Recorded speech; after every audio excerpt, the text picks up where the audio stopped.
Bonjour tout le monde.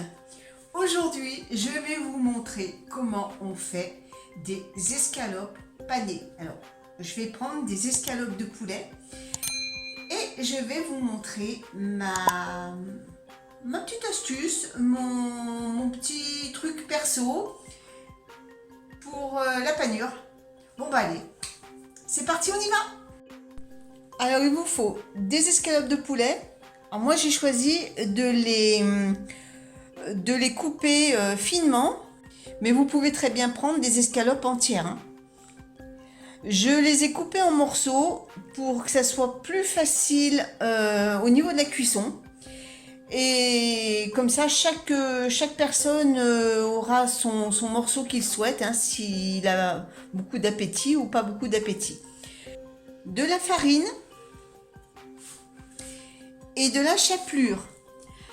Alors, je n'ai pas utilisé la chapelure traditionnelle, donc à base de pain.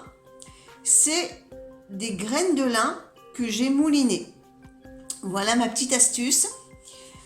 Ça apporte les bienfaits du lin à l'organisme et ça permet de varier les plaisirs.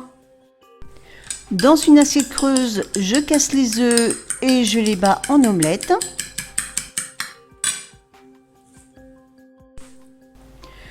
Je prends un blanc de poulet que je roule dans la farine et je tapote un peu dessus pour faire tomber l'excédent.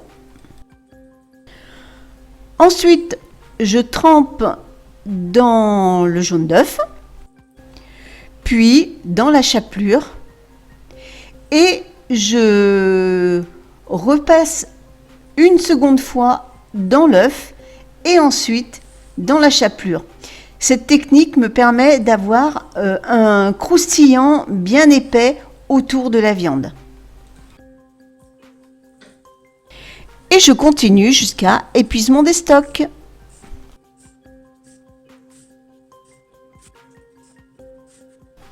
Je me rends compte que 2 œufs, ça n'est pas suffisant. Bon, ça aurait été suffisant si j'avais laissé mes 2 escalopes entières. Mais vu que je les ai coupées en morceaux, eh bien, il m'aurait fallu un œuf de plus. Mes filets de poulet sont prêts à cuire. À ce stade-là, vous pouvez les conserver au frigo pour les cuire le lendemain ou vous pouvez très bien les congeler. Ça ne pose aucun souci. Allez, maintenant on va les faire cuire et vous pouvez l'agrémenter avec ce que vous voulez. Moi aujourd'hui, ce sera avec une jardinière de légumes, carottes et radis noirs. Cuisiné à la vapeur, bien entendu. Je fais chauffer ma poêle et je réalise le test de la goutte d'eau pour savoir si ma poêle est chaude. Et seulement ensuite, je verse mon huile pour faire cuire mes blancs de poulet panés.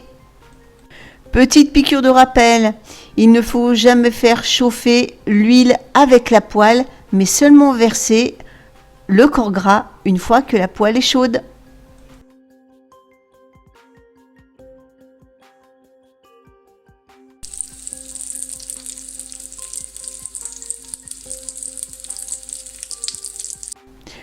Une fois que le côté est cuit, je retourne mes blancs de poulet pour faire cuire l'autre face.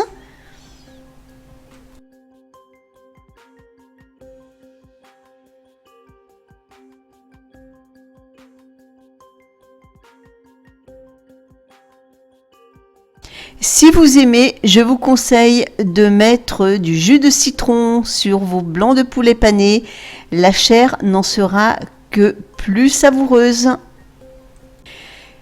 Ce mode de cuisson permet de rendre la viande encore plus moelleuse.